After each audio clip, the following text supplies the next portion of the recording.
Framing, color, dialogue, and sound design are some of the elements that make this scene a masterclass in how to develop a character. So today, we will discuss how this scene defines Hector Salamanca. But first, a bit of context. In the previous episode, Hector Salamanca was introduced for the first time.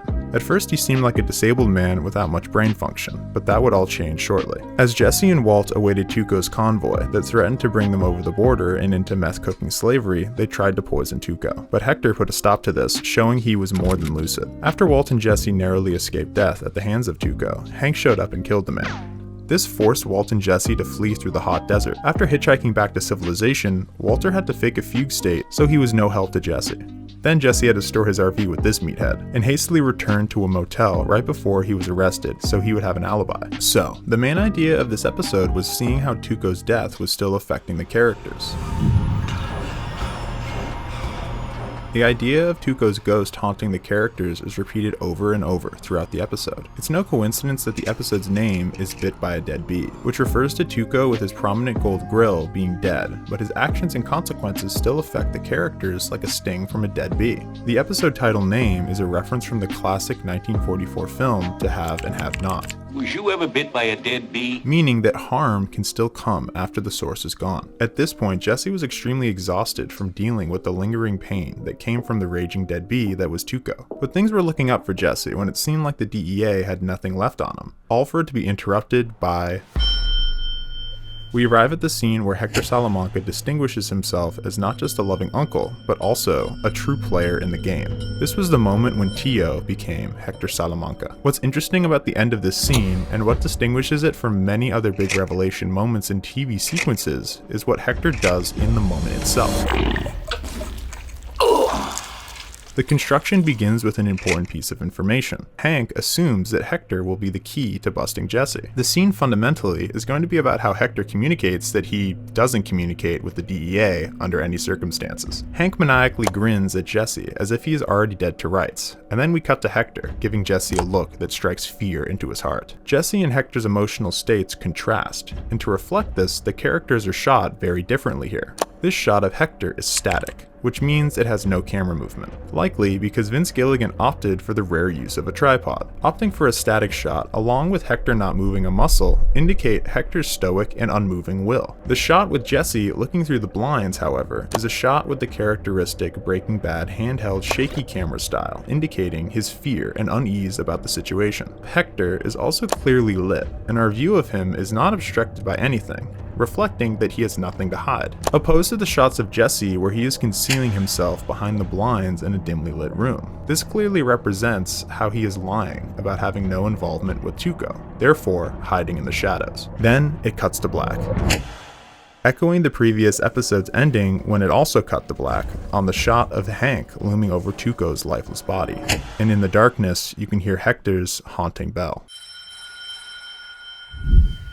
Gummy, you want to do the honors? One of Breaking Bad's characteristic techniques is played with, which is chiaroscuro in high contrasts, leaving areas of the composition in shadow to emphasize characters with sinister intentions or something to hide. Buenas tardes, señor Salamanca. Agent Gomez then kneels to try and build rapport with Hector by making himself seem smaller, which is a common technique used by police interrogators to get information out of people. Agent Gomez is framed between Jesse and Hector. This puts distance between them, physical barriers preventing Hector from absolutely mauling Jesse. It cuts to Hank and the nurse, and then Hank says, What's up, man?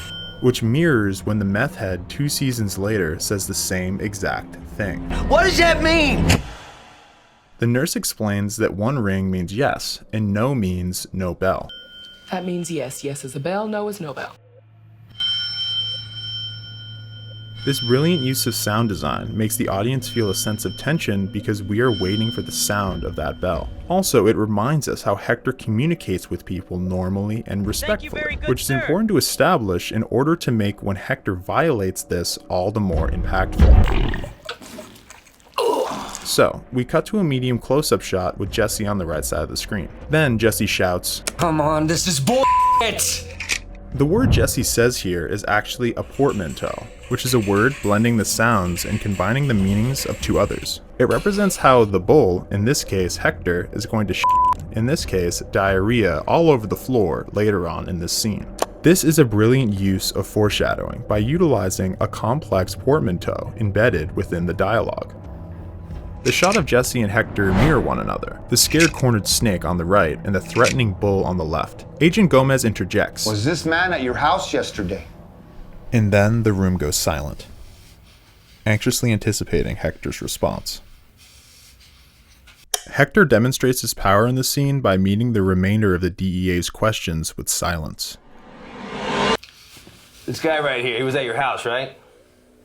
Was he doing business with your nephew, Tuco? Law 4 and Robert Greene's 48 Laws of Power, always say less than necessary, comes to mind when analyzing this scene.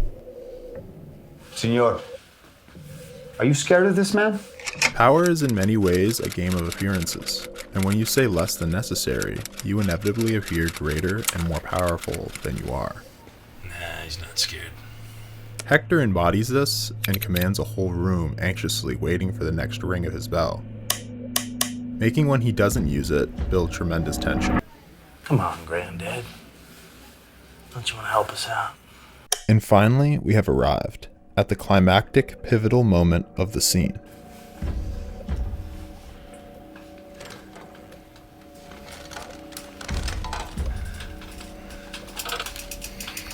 Just as Hector looks like he is going to break his silence, we see Hank lean in. It is always interesting when a character like Hank, who normally holds significant power, suddenly gets all that power seized in a moment by someone unexpectedly, like Hector, without him even having to say a single word. Hector suddenly begins to relieve himself.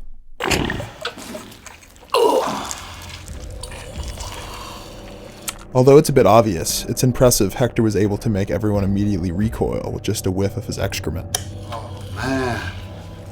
Resulting in the other characters in the scene gaining a diametrically opposed emotion to Hector's comfortable smugness and his own filth. This diarrhea is precisely what ends up bathing the scene in a hair-raising hue. The color palette of the scene introduces brown tones, tones that are reminiscent of the runs, and the runs at this point of the scene are a key element. Ultimately, another element is introduced to the auditory dimension, the drip. In terms of sound design, we can discern multiple components at this point. Farting, grunts, sounds of disgust, and Hector's extra diegetic elements dripping on the floor that adds the expectation as to what it could be. A warning, not enough fiber, beans, simple lack of bowel control.